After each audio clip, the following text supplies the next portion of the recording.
भगवान भोलेनाथ का प्रिय महीना सावन इस साल 14 जुलाई 2022 से शुरू हो रहा है।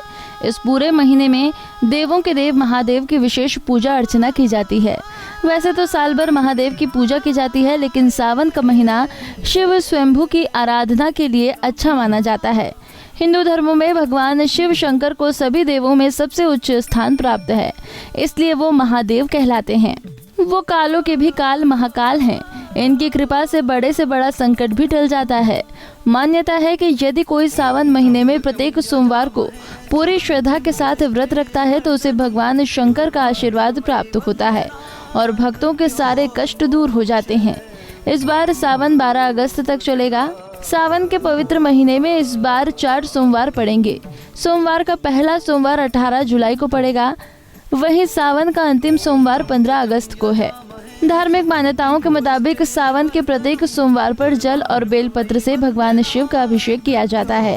भोलेनाथ को प्रसन्न करने के लिए सावन में कावड़ यात्रा भी करते हैं। इस बार कावड़ यात्रा 14 जुलाई से शुरू होने वाली है। इस दौरान शिव जी के भक्त गंगा नदी से जल भरकर शिव मंदिर पहुंचते हैं और वहां महादेव का गंगा जल से अभिषेक करते हैं। आइए जानते हैं कावड़ यात्रा से जुड़ी कुछ जरूरी बातें। कावड़ के प्रकार। झूला कावड़। भगवान शिव के ज्यादातर भक्त झूला कावड़ लेकर आते हैं। बच्चे, बूढ़े और महिलाएं भी ये कावड़ आसानी से लेकर आ जाते हैं। झूला कावड़ की खासियत ये है कि इसे आप स्टैंड या फिर पेड़ पर रखने के बाद आराम कर सकते हैं।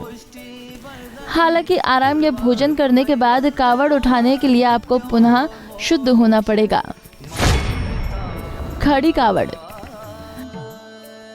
भगवान शिव के बहुत से भक्त खड़ी कावड़ लेकर चलते हैं। ये झूला कावड़ से मुश्किल होती है।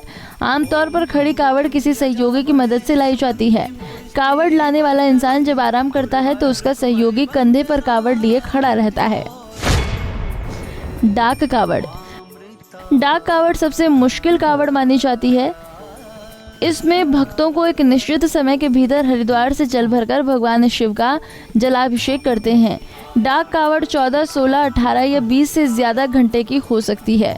इसमें भक्तों को तय समय के भीतर ही शिवलिंग पर जल चढ़ाना पड़ता है। इसमें कावड़ यात्रा में भगवान शिव के हरिद्वार से दौड़ते हुए भगवान शिव के मंदिरों में पहुंचते हैं। डाक कावड़ लेकर चलने वाले शख्स यदि रुक जाए या उनके हाथ से कावड़ छूट जाए तो वो खंडित मानी जाती है। क्या होती है कावड़ यात्रा? सावन के पावन महीने में शिव भक्त कावड़ यात्रा का आयोजन करते हैं, जिसमें लाखों श्रद्धालु भगवान शिव को खुश करने के लिए प्रमुख तीर्थ स्थलों से गंगा जल से भरी कावड़ को अपने कंधों पर रखकर पैदल लाते हैं। फिर बाद में ये गंगा जल शिव जी को चढ़ाया जाता है। इसी यात्रा को कावड़ यात्रा कहा जाता है। कावड़ यात्रा का महत्व।